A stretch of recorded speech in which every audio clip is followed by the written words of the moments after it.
Al pie del Ávila majestuoso, a 920 metros sobre el nivel del mar, en un valle de verde geografía que se abre de este a oeste, surge Caracas, la capital de Venezuela.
And now, our feature presentation. You are watching a master at work. Go get some! What's going on, fellas? My name is Rafael Chacin, and with my co-host Zenith, this is the Combat Club, because in this club, we're born to fight anyone, anytime, anywhere. And right now, we're just going to preview the UFC on Vancouver and the UFC recap on Rio de Janeiro, which Charles Oliveira from Brazil, he got a big W coming out here. So make sure to subscribe to Capitán Rafucho and my co-host right there, Zenith on YouTube. So if you're experiencing something failing about for your YouTube, you can catch the replay, and also you can watch on ads right now. So I just wanted to tell you that UFC Rio de Janeiro was a totally banger, including Charles Oliveira right here, because they feel you just like at home right now. So how you feel about it? Yeah. Got a banger coming up this upcoming weekend, and we had a banger last weekend as well. Definitely we're going to get into it. I wasn't able to really watch that much of the fights as I wanted to. I was getting really invested in the college football. I had some good games on the TV last night, and it was just so hard to choose between what to watch. I did look over the results. I did like seeing what I've seen. A lot of big finishes, a lot of fights that are not going to the distance, and it's always fun to see that on out of country fight court when you can bring the fans from the other countries. into the sport, because they rarely get as much pay-per-views as we do, or not even pay-per-views, just as much as fights nights and just performances as we do. And when you bring the organization overseas, you want to hit home, right? You want to hit home not only with the fans, but you want to hit home with the product that you bring, right? And that's exactly what the UFC did. I hate when I miss one of these events, and it was actually absolutely a banger of an event. And that being said, though, perfectly so to have it in South America, in Brazil, where in a country that is basically started it all, the roots of the combat sports that we know today. With the Hoist Gracie and BJJ, and the what that country means to mixed martial arts. It was good to see them get a nice fight night, and I know it's not the last time we'll be back there. So they'll be back there. I'm not a part of the organization, but that being said, though, Man. back over to you, man. A lot of fights to break down. Yeah, because to be honest, right now between for the UFC Rio de Janeiro, I mean, Charles Oliveira, they had a lot of levels. Because you know what? I love this fighter because this is what happens with Charles isn't fighting some generational talent like Islam or Topuria. I mean, there's a lot of levels for that one. And Oliveira has always like traveled with good grapplers who had a strange advantage of him. I knew he was going to eliminate Gamera from contention. And I think because the exchanges was at the top of the mount, and isn't like very generational talent that at the same level, something like George St. Pierre. And doesn't it mean like he's very weak to strong wrestlers? I mean, if you can analyze everything, there's always the greatest weakness was defense. But he got crazy weapons, but he gets riddled at some defending at the time. He can be reckless. But honestly, I mean, I think it's gonna be much closer. I mean, it's such an aesthetically pleasing fighter to watch. The submissions, the short elbows, also the Etsys, the go-go like gadget legs, the overall strangling, the respectfulness of the look at him. I mean, I always because they always lead with the strangling defense. He throws every strike with a near perfect technique, as a great shot and incredible grappling. I mean, for a pure offensive perspective, he's one of the best. I mean, there's some good grapplers, and there's like Charles and Damien. If you're gonna get there with the guard, you better something like be someone. And they get with us walking it down and just tanking Gamera strikes. They're gonna be really hyped it up. Yeah, absolutely. Like I said, I didn't really watch the fight, but to see him come out there and put on a performance, and then to read about it, and obviously to get the fight win by a big win in this decision against a game opponent. I would say Gamrot, yeah, he has his up and downs in the UFC, but this guy definitely is considered not a Exactly. household name, but one of those bigger names. And for Charles Oliveira to go out there in Brazil in front of his own people to do what he did was absolutely awesome. And to get on the mic after and call out Max Holloway for the BMF opportunity. I love that fight. That's great matchmaking. And I know he is going to retire soon, so that should be probably going to be one of his last fights, if not his last fight. But that being said, Max is probably hurt till next year, so I could see that fight maybe happening early February, maybe late March. Sorry, late February, early March. I didn't think it I happened. I think Max Holloway already yeah, has that all the UFC needs to do is put it together, because I think both of them is in such a good place right now where they shouldn't really be fighting for the main championship. But now that BMF is now in that division, I think it makes the most sense to put them together. yeah, I mean exactly. And I would love to bring the idea to put him off the next topic, which is Max Holloway versus Charles Oliveira. I mean, Dana White, you can call it right now. Just do it. I mean, seriously, there will be like a co-main event to a stack pay-per-view for like the next year. I mean, it will be like very solid. I mean, I love because they're incredibly relevant and specific because they're gonna be like a fantastic fight. Both fighters had clear edges in striking and grappling. They were like fan favorites with a lot of history. I mean, can't get a better, honestly. I mean, Matt Holloway is just like a chill guy what is going to the fighting. But I'm very surprised that Charles is on the short list of the people who could submit Mats. I would not be really surprised at all. I mean, the win was very impressive, but all of the shots against Gamrod was getting through. I wonder what did happen. He was fighting something but just a little bit of power.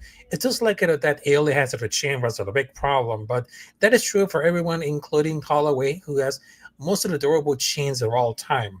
And it's just more than a little more power, but I could have had to say about it. If Max Holloway could beat the shit out against Charles Oliveira, they're gonna be like a really surprise because that will prove that he's not gonna be really washed, and that fight would be the certified banger. I mean, they gave it like the best fight. Just give it like the title shot that we're gonna see it all about it, and they're gonna be picked someone else. I mean, thinking about it, it's been a while that Holloway fought someone who game plan isn't purely striking.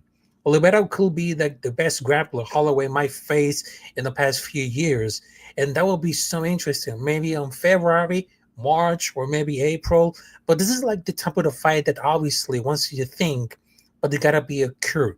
That will happen, and a lot of people don't realize it will be like a rematch. Holloway beat him 10 years ago. Crazy that their careers has been gone so long. Your mic is muted right now. Yeah, thank you. So yeah, we have a lot of great events coming up, and I'm just looking like the year is not even over yet, and we do have some bangers going into the So, year.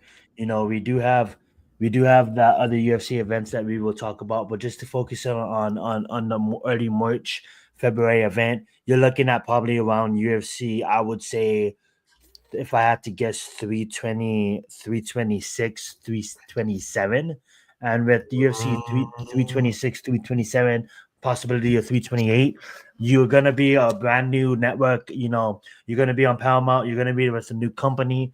They said that they want to have UFC events on CBS.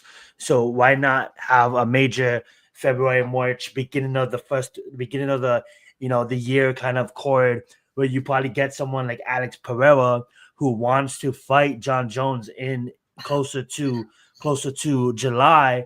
Why don't you get him a main event accord like a UFC 327, and you get Max Holloway and Oliveira as the co-main event for the BMF? I think that'll be a exactly. perfect alignment because I think Max Holloway is aiming at that.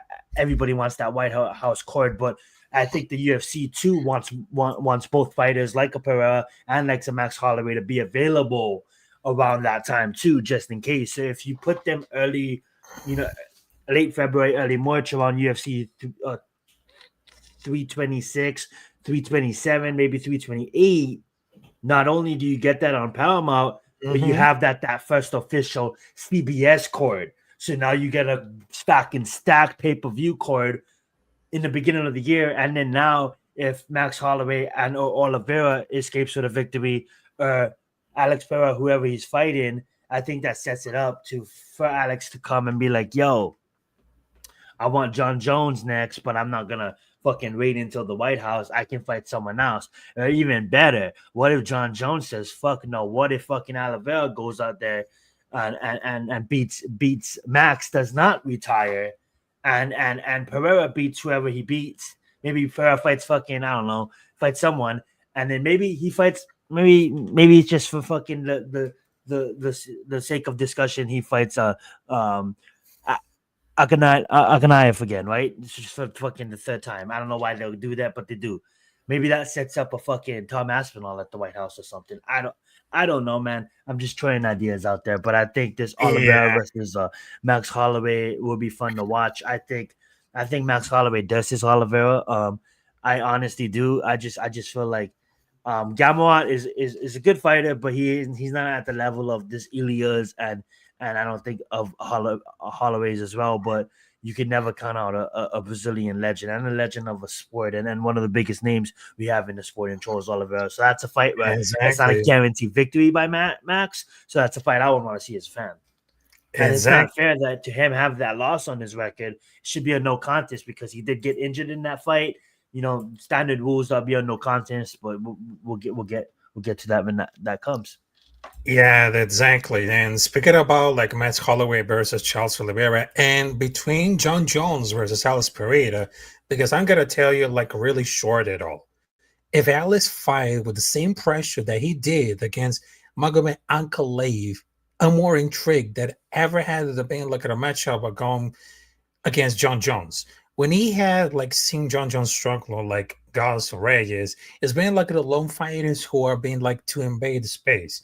But I don't think that John will allow Alex Pereira to like messing Getting around that with his fast. Yeah. legs. Yeah, get in the fast and throw haymakers. I Yeah. mean, that probably gets very smart and good to avoid damage, but also Alice will have more respect for John and be like more cautious and getting tightened up. I mean, And if March Goliath moves almost looked forward, shocked that he got in yeah, so fast. He wasn't expecting that pace. And as a champion, you have to expect the unexpected. That was a shitty performance as his first championship defense.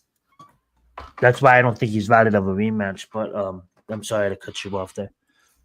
yeah, I mean, exactly. But I know that someone had to dictate the control of the octagon, and Alice were relenting to fight independently. They're trying to counter in boxing exchanges. I mean, they're gonna make it of the fight cautious, but eventually it's gonna find a submission or ground the pound and get him for the TKO. But they have something about like good and worse grapplers to make the technical mistakes and show like no to see what someone then grabbed him. Alice did not make those mistakes in those fights. I mean, he's ground by ground. I mean, he's pretty good right now, but it's all about like whatever he still got it. They have to so had to fight properly, but anything could happen like of 5 rounds. But I would love to see between for the next year. I mean, if it can really happens a lot because I know they have a brand new home, which is Paramount Plus. I would love to see like the idea between Max Holloway versus Charles Oliveira, maybe on April, but then they're gonna make it happen for like John Jones versus Alex Pereira super fight coming up there on June or July.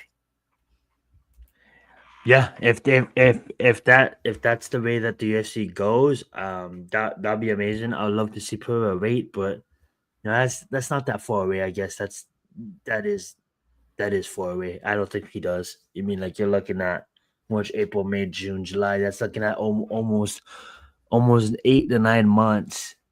I can see it, but we'll see. And he is. I mean, like it would be a perfect amount of time to get ready for Jones. But yeah, let's move on to another exciting fight night we have to talk about that's going on this weekend, man. We have a fight that I really was waiting for, but it's too bad that it didn't come through due to injury because Fluffy Hernandez did pull Oh yeah. up.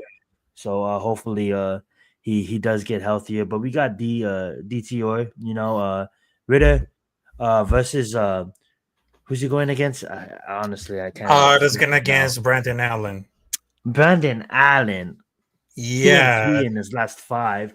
Um, I'm gonna let you break it down. I'm gonna see your thoughts on it. I know my thoughts, but yeah. I'd love for you to lead this dance. Yeah, because speaking about that, because after we're talking about a little bit of UFC in Rio, and of course the super fights are gonna be so much incredible between for the 2026. Now let's get in for the fight predictions at UFC Vancouver is gonna be on this Saturday. All right, so ladies and gentlemen, I just wanted to bring in about some fights coming up there. So first and foremost, we got Cal Nelson versus Matt Fribola. Now, this one is gonna be like really interesting gonna happen right now because to be honest, right now, I mean, it seems like a great fight to coming up there. I mean, Nelson coming up for a very tough KO loss against Steve Garcia. I mean, he caught like at another people who fought Garcia and got it fought. His chin was really exposed, but it just fell to the power of Garcia. But Freville is very much similar power. I mean, he's likely to be like a push carry the pace.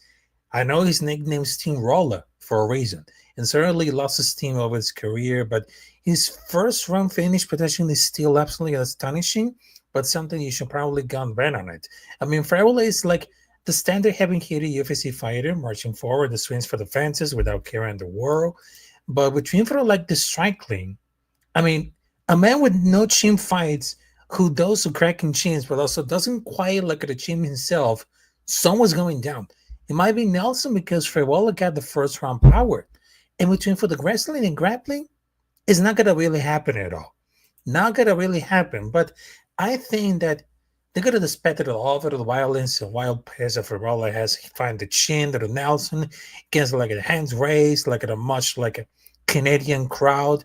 But I got Fribola between for the knockout of round number one because I think Nelson could stand a chance provided he survives the first round. It's really difficult to survive the first round, especially when Nelson had a chin made of imagination. So my position is gonna be this one. So give me my Fribola, round number one, knockout. Yeah, Are you you laid it down still? perfectly. Uh, Yeah. yeah. Someone's definitely gonna get dusted here in this one. I'm gonna go. I'm gonna lean the opposite. I get it that Nelson just got dropped. I get it. He just got knocked out. He's been knocked out a lot lately. But I'm gonna just vibe it with the native, right? I mean, like they're fighting in Vancouver. He's from Canada. So I'm a vibe with the native here. I'm gonna go with Kyle Nelson to get it done. Second round knockout. Yep. Also, the next one is gonna be like really interesting, which is the women's flyweight between Marion Fiorot versus Jasmine This is gonna be a Jadovicius. fire one. This going to be another good fight because for the striking, Fiorot leagues ahead of Jasmine when it comes to striking. Her Mhm. entire skill set is very dependent on her ferocity on the feet, and I would expect to be like everything for the moment. These two fights, she'll be like a lot of more technically sound, more powerful than Willis when Jasmine throws out a lot of volume. And I expect like the bigger, the more damaging hits to be like at the primary point, scoring moments on the feet. And between for the wrestling and grappling, this is Jasmine only way to win. Because I would really think that I see moments of desperation that she tries to get Fiorot on the ground, but it's not going to be really easy since Manuel Fiorot takedown defense is absolutely incredible. So I would intrigued to see if he can fight to the ground at all, because if not, she'll be like at a danger on the fight. Because I will tell you for this one, Fiorot is coming up for a very competitive fight against Shubenko, a fight that she unfortunately lost, but no doubt she gave like an amazing amount of experience in those 25 minutes, and she really did it. She really did it. I mean, we were surprised if Jasmine has won this fight to sheer denomination, just like in the scene of wrestling, but Jasmine has a really like high paced activity on the ground. So I didn't want to look at the highlight the early chance to win to take this fight to the ground, but it's very gonna be long, but they're gonna initiate the action that she would to launch herself forward closer to the gap and get into a wrestling position. So give me Manuel Fiorot as unanimous decision because Fiorot is just like a different animal, just like a beast. I mean, she's a great striker. I mean, they're gonna be like a fight between a striker versus a wrestler. If a wrestler is capable to getting the wrestlers going, they're gonna be really useless as a wet paper bag. And Fiorot is very capable to dealing damage with all range of striking. Yeah, I love this matchup. This is a matchup we need. We got Furia. You know, she's 7-1. Coming into this fight, 7-0 in the UFC before losing to the champion. That makes her 7-1 in the sport in the UFC. Sorry, 12-1 in the sport. We got Yasmin on the other side. You know, she's 14-3 in the sport, 8-2 in the UFC. This is a style matchup. You know what I'm saying? Like Raphael said, we got Mannion just losing against the champion, but her style is basically her movement, her ability to strike, her range. She's gonna pick her spots here against Yasmin, who's mostly a grappler in the sense that she's good. She's gonna work the clinch. She's gonna try to get her to the ground, but I just think that Mannion is just gonna control this fight, outwork her on the feet. When she gets to the ground, she's not gonna submit to the position. She's gonna work her back up to her feet, and she's gonna Yep. dominate the range of the fight. She's gonna pick her apart from the outside, not give Jasmine any range. Jasmine's gonna be chasing the takedown, chasing her the whole fight. Mannion's gonna stay on the outside, pick her apart, chase. Should be a unanimous decision. Flawless victory for Fleot. I know I just picked the hometown kid in Kyle. I have to go against the hometown. I'm gonna give it to Fleot. I think that performance against Shashenko level up her. You know, Mhm. sometimes you lose, you level up. That's what happened to her. She'll come back in nice form. Let's get it. Yep. Also, we got for the next fight, we got Marlon Veras, nuestro Chito Vera, Ooh. versus Ayman Sahavi. Now, in the team's Oh, front this is gonna bang striking, too. In terms for the striking power to moment highlight real capabilities, Barra has all in spades. But how in this team have worked differently on the game plans and things, like finding counters of their opponent's styles. So I'm wondering, would they get ready for us that weekend? Because whatever they're doing in the gym is obviously working. And between for the wrestling and grappling, they might be like at a pathway victory.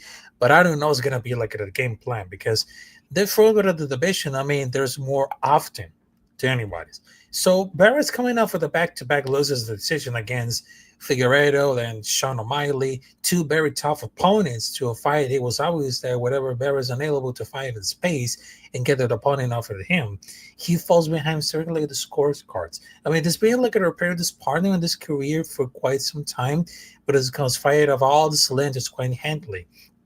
But it's gonna be like a really under striking. But he doesn't need exactly like anything tricky to the strike lane that comfort catch Zahavi off guard. But Zahavi has really surprised me recently because normally one of those fighters who not many care about because obviously there is like a shift. And I think that shift happening after those wins against Javit. So this is gonna happen like a fight exactly tactically against Vera because they're gonna be overwhelmed on the feet or the feet power to power. So I expect to see like a little patiently maybe touring off with a jab, or they could adjust for the starting off for further strikes because it's gonna be more casually. Now, this is gonna be like at some interesting. It's like at a 50-50. So I would say this Sahavi, give me Sahavi win by decision because I know Sahavi Rice for the tour of the division needs to more talk about more often because he looked like a war beater nowadays. And Zahavi, I mean, there's like relatively when it comes to power and technique, he had the timing and accuracy what he throws in the matters and accumulate overtime with his head out the most visually impressive thing. Yeah. We got Zahavi, definitely comes into the sport, Gum comes and gets a big win, knocks this guy out, then he goes to a 2-fight losing streak against game opponents. Then he pulls off a 6-fight win streak. So now he's 7-2, riding a 6-fight win streak. What I like about him, he's clean, he's composed, he's never gonna overextend. He's gonna listen to his coach. He's well coached. He's gonna listen to his coaches, and he's gonna fight the clean fight. He's a black belt in many different sports. He has solid control, top game, solid ground game, solid striking. You look at Vera. Vera's gonna throw with bad intentions. He's gonna come at that. He's gonna look to knock Bobby out early in the first. Now Vera, he's definitely has been known to take hits. This guy definitely took a knee to the face against Sean O'Malley. He's a tough game opponent, so I don't see Zahabi putting him out by knockout or anything. But if the fight does get to the ground and Zahabi can really get to a weird angle, I can see a submission in this fight. But I'm not gonna say that. I'm gonna say Vera is gonna still around. He might even still the first round. He might still the second round. He's gonna still around. I don't think it is gonna be the first or second. I'm gonna say Vera's probably gonna have to come back big in the third and maybe still the third because I think Zahabi's gonna dominate the fight early. Vera's path to victory is try to get him out. It's not gonna happen. Vera's probably gonna get a second win in the third, try to come back and swing big. Maybe he steals the third. So I'm gonna go Zahabi unanimous, but with these corrupt judges, it might fucking give him on the Vera. So I'm gonna say a split decision. Zahabi gets it done. Oh yeah, that is right. That is right. All right. And the next stop we got like the co-main event between Kevin Holland versus Mike Malott. Now I'm very intrigued what Kevin Holland's can go for his life. I mean, that dude has fought 26 times in the last 7 years. Dog. And that's a astonishing high number. That is now facing cans and constantly fighting top talent. And that's the same story along with Michael Malott. He's facing someone who belongs to the top tiers in the division.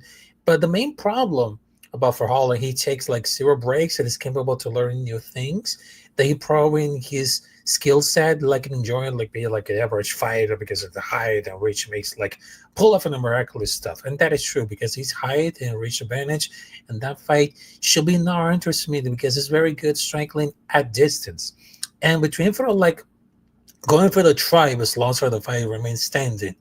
That's the key for the striking for Kevin Holland. He really needs to keep out the fight standing, or else it gets strong for the activity on the ground. I mean, there's gonna be like a classic stuff, but Kevin Mallet, I mean, it's coming up for the back-to-back win against Ratchet and Gills, and that's the only thing that really stood up for me. That Mallet doesn't wrestle as much he can have. I mean, he did employ like some of the leg kicks, damaging with neutralized strengthly between two opponents, and Mike Mallet only strikingly more effective as he able to move it around. I mean, this is gonna be like a tough fight because that could be an upset here. I don't rate Mallet particularly, but I think Holland is a company man with no plan to improve the skill. But also, it's very hard to see what might be during this fight. They might bag Malik here, but I will make like a knockout or a submission because they cannot doubt about like the trailblazing. So the most direct victory to Mallet is to wrestler.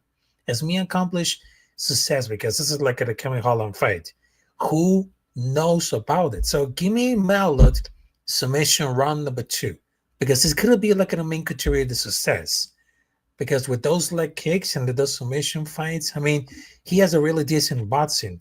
Because I know he needs to wrestle on this fight on his feet to get involved. Yeah, I love this matchup for both sides. You know, you have Holland. He's unorthodox striking. He utilizes his length, his range, like you said, his awkwardness, his striking movements, his submission defense is high level. His inconsistency, like you mentioned, his output hasn't really been the best. But he's an unorthodox BJJ fighter that just loves to talk to his opponent, and he's game. You know, should he come in here and should he handle Mike Malott? He absolutely should. But I don't really see that happening. When I look at Mike Malott, he came and he was having a streak in the UFC, you know, and he was running up a tear, and then he was gonna fight in Toronto. He fought against Toronto. He was a big time favorite on that card, and he got embarrassed. Okay, he got embarrassed against a UFC veteran in Neil Magny. Okay, and Neil Magny was the like the biggest underdog on that fight card, but Neil Magny was just the biggest underdog against Jake Matthews, and we seen the fuck what happened with that, right? So he got embarrassed. He basically got outworked, and he got ground and pounded in the third round in Toronto. Okay, then he goes on a 2-fight win streak, and now he's back in Vancouver. So this is another hometown kid from Canada that's now back against a Canadian crowd. All right. This guy sees Josh Van go and get a title shot. He sees all these Steve Essex go and get a title shot. I know that's younger divisions, lower class divisions, but you know he's won. What is he like? Fucking 6-1 in the UFC. He's 5-1 in the UFC. He's going against opponent that he should be able to utilize his clean and effective striking and grappling exchanges. You know, he hasn't really faced the top tier level grappler like Holland, but I just see him outworking Holland. I just see him taking the next level in this fight. I see him honestly. You know, my honest opinion, guys. Lucky on Mike to get the job done. I see him outworking Holland in every way. He's gonna outstrike Holland. He's gonna take Holland down at will. He's gonna look like a fully complete fighter after this fight, and people's gonna look at him like, hey, this guy might be a contender here soon. I'm not gonna say a contender yet. I'm gonna say a contender here real soon. Because he's gonna go out there, and I can see him having a field day with Kevin Holland and making a statement victory in his home country against his fans, because he was supposed to do that last time and he didn't. Watch him come out and do it this time.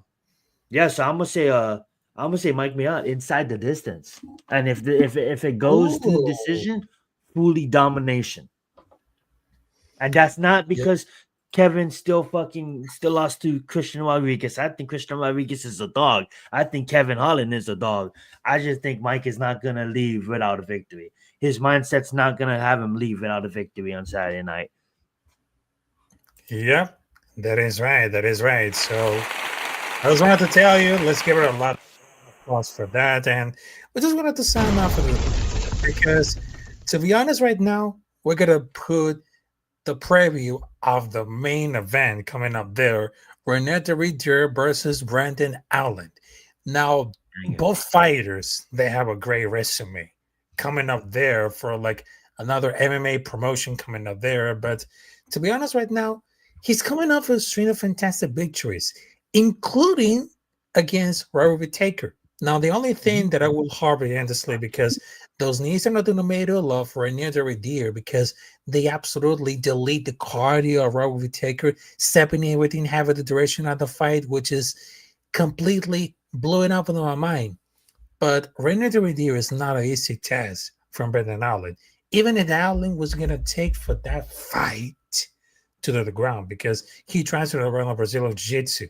He's very unrealistic. His guard game entirely attacks for the Golden Globe boxing champ. They still got the middleweight power. That might change the momentum of the fair fairly quickly. To be realistic of the boxing, he mostly someone to take downs or to the boxing. So I don't know it's gonna be like a threat against RDR until the fight happens. And Brendan Allen, because or not that is not, he's a replacement fighter with some time getting ready, but not a lot of time compared to Renier Davidier. So I don't know about the cardio will be ready for a fight round battle attrition against someone just capable of funky pace of 5 rounds, but I don't think about it. And for the striking, I mean, Renier Davidier is underestimated all the time on the feet. Genuine knockout power and those knees over the middle is going to be widely spoken, so they got to keep an eye on it. I mean, Allen, it's not exactly like a great striker. He mostly like a wrestler, so it's going to respect the wide divide on the strickling offenders during the fight. And between for the wrestling and grappling, as much as Allen is a great grappler, Brandon Davidier is not going to be really full on the ground. It's going to be something to handle a little bit of Jimmy's submission threat because he has a better experience on the ground. And it's just like vertically tricky to deal on the mat, which is very intricate at all. I mean, Allen, he needs to really shut it down, run into Radir on the feet by grinding him, but it's not going to be really easy at all. Because I'm intrigued how Brandon Allen might approach this fight since René Radir seems to find the counter wherever the fight goes. Because they got to keep it at the advantage to keep like a kick and distance, kickboxing style. I mean, there's gonna be like a slightly longer reach. If he chooses to engage in the fetal range of the takedown, it's gonna be to contend with it slightly enough.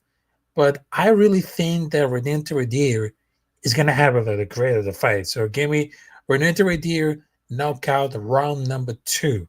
Because whatever on the clinch or definitely a level change for Allen, it's gonna be like really massive at the 7th cardio Allen because they're gonna make him hesitate to approach for a takedown.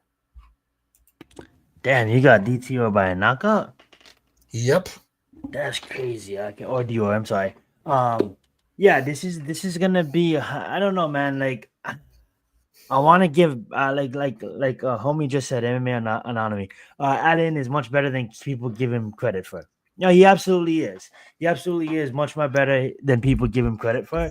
But then when you're going against the level that Dior, well, I don't think he has to go out there and prove it. But the level of fighter that I think Dior is, I just think it's a much higher level of fighting than what Brandon Allen has been facing lately. Now, Brandon Allen is a black belt. He has solid offense. He has improved boxing. He basically can go in there and outwork Dior. The one thing he does hold in this matchup is he's definitely much more better than standing up than Dior is. Now, we have to admit that Dior can't strike to save his life. Now, we don't count fucking Bo Nickel because Bo Nickel's not a striker, right?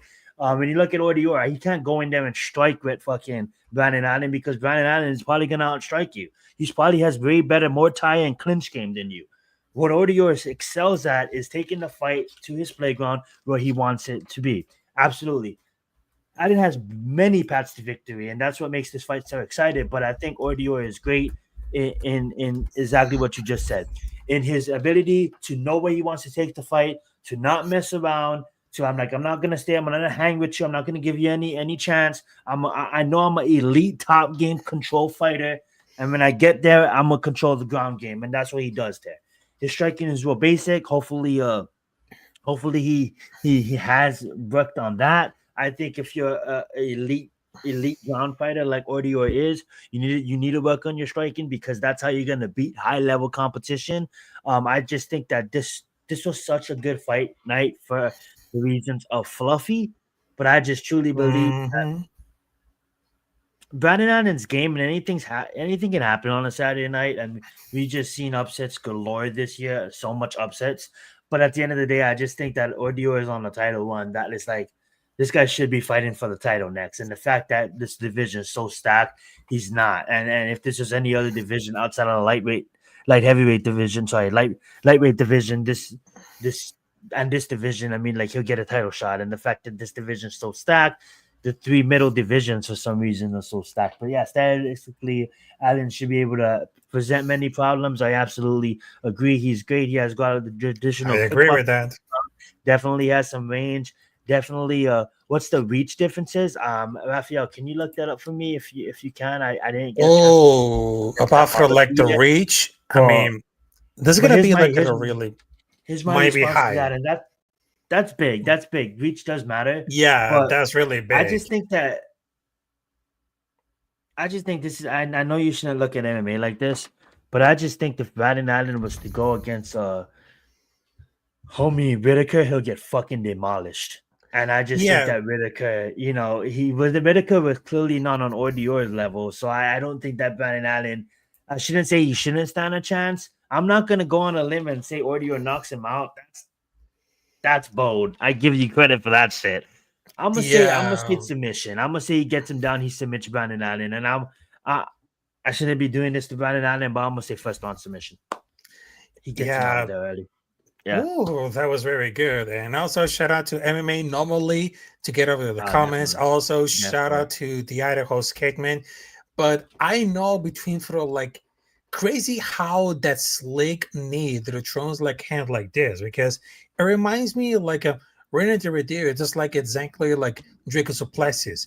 I mean, they're probably like a have to like the session of the wrist and kind of like throw those punches past the opponents with he's not really additionally that's supposed to like to throw like everything. That's like It's the at good way to lay 78 anything. inches to sorry to cut you off. The Yep. reach is 78 inches to 75. So D Ritter does hold the reach. And I'm gonna let you go. I'm sorry to cut you off. Hmm. Yeah, don't worry about it.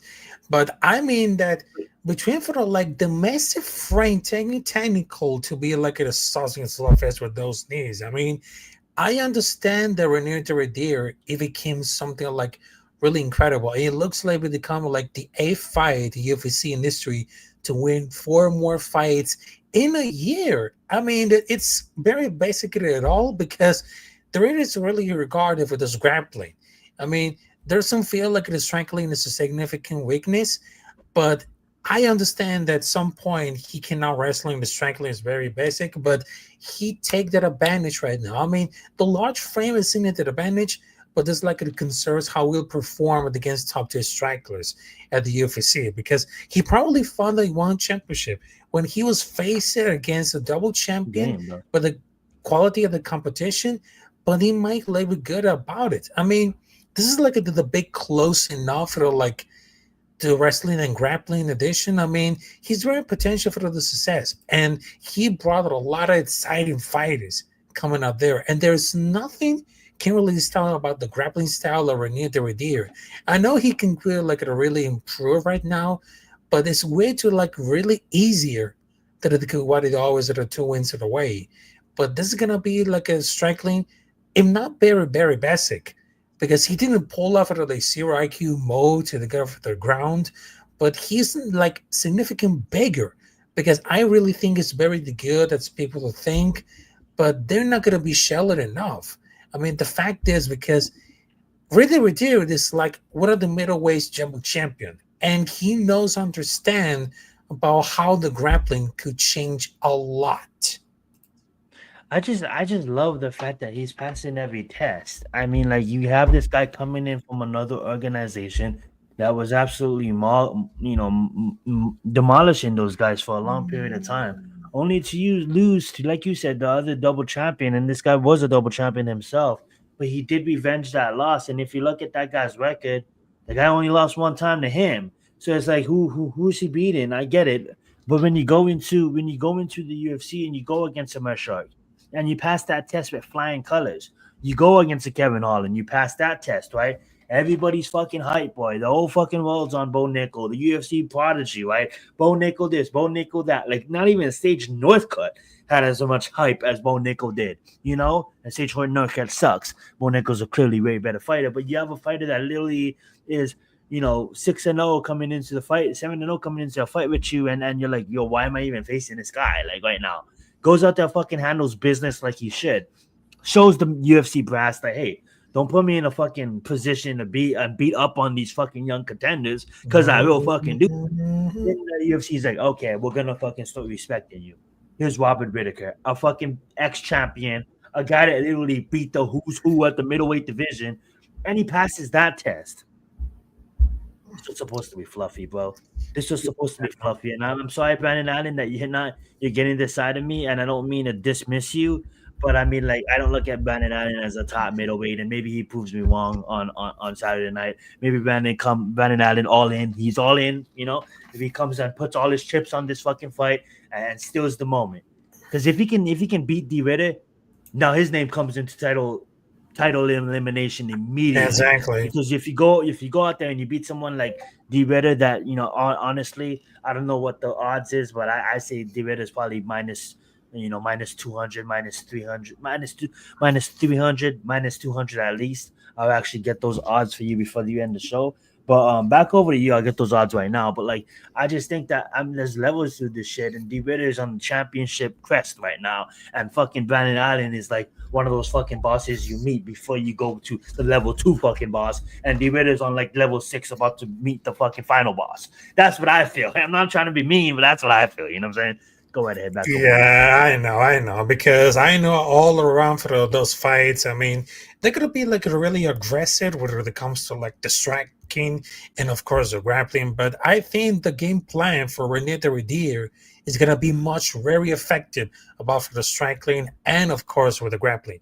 So I just wanted to tell you, thank you guys for joining the episode of the Combat Club along with my co-host. Thank you, MMA Normally and the Idaho Skateman, because I know that some of those folks are experimenting something like failing down YouTube, because I understand that a few hours ago, YouTube was down for like a few hours, but now it's just getting it back a little bit. So if you catch the replay, so it will be like much appreciated right now.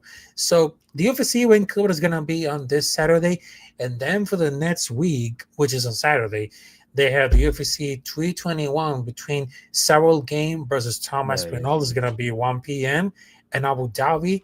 And of course, they have it at the band to close it off for the UFC, which is the last pay-per-view on December coming up there. The last one with ESPN, and came along with the January, the first one in Paramount. So it's going to be like really sure who's going to have to debut on Paramount Plus, the first pay-per-view of UFC 2026. I'm sorry to make that reaction, but I was right. I did predict that Yeah. DTR, sorry, Dior or whatever the fuck his name is. D Ritter, that's his name. Minus 200. I knew it. Minus 200 favorite. Probably minus 300 before the fight starts. We'll see what happens with that. Yeah, I know about that. All right, so biggest. You want to know the biggest favorite on the fight before we get out of here? Oh yes. You can go. Yes. So the biggest favorite on the fight is going to be Kyle Pripolik going against a washed up Drew Dober. So that's going to be the biggest favorite. He's plus 370 to get the job done. And if you're so confident that Drew Dober is going to get the victory, he's minus. Oh, I'm sorry. Drew Dober. I apologize. Drew Dober is the biggest favorite on the fight with minus 526. I apologize. I've read that so long. So Drew Dober, 526. So if you think Kyle's going to get it done against a Drew Dober, $100 will win you $370. Just putting that out there. Let's get it. I mean, don't bet that. Don't fucking bet that. Don't lose money on that. Please, if you're watching, don't fucking bet that, okay? Don't do that. Don't listen at all. Don't listen at all. All right. Don't listen at all, because I know it's gonna be like I'll have some fire fucking bets for you guys on fucking October 25th. Okay, we got a big fight night big pay-per-view coming up there with Tom Aspinall and Seal Gone. And looking at it right now, there's a lot of sport spots that I'm looking at that we can get in on, and I'll give you guys some free picks next week on the Combat Club. So tune the fuck in. All right. So thank you very much. And of course, salute to Hank the Tank. Well, you just missed it because I know you missed it live, but you can catch the replay. So make sure to subscribe to Capitan Rafucho on YouTube, including my co-host Zion Sani, because not only he can bring the predictions, but also he can bring those picks. Those picks. Because if you're a fan of gambling sports, and of course, if you're using FanDuel, DraftKings, ESPN Bet, and something like Underdog Fantasy, Slipper, don't sleep on those picks right now because it Nice keeps like picks. the perfect example of those picks coming up there for UFC, not only for UFC Vancouver, but also for the next UFC 321 between Sarah Game versus Thomas Pinot. Facts. So can you reach out to Prize Picks? But we need a sponsor. This show is brought to you by Prize Picks. Use the code Combat Club. You know what I'm saying? Like, come on, brothers. Yeah. We need that shit. Let's get it.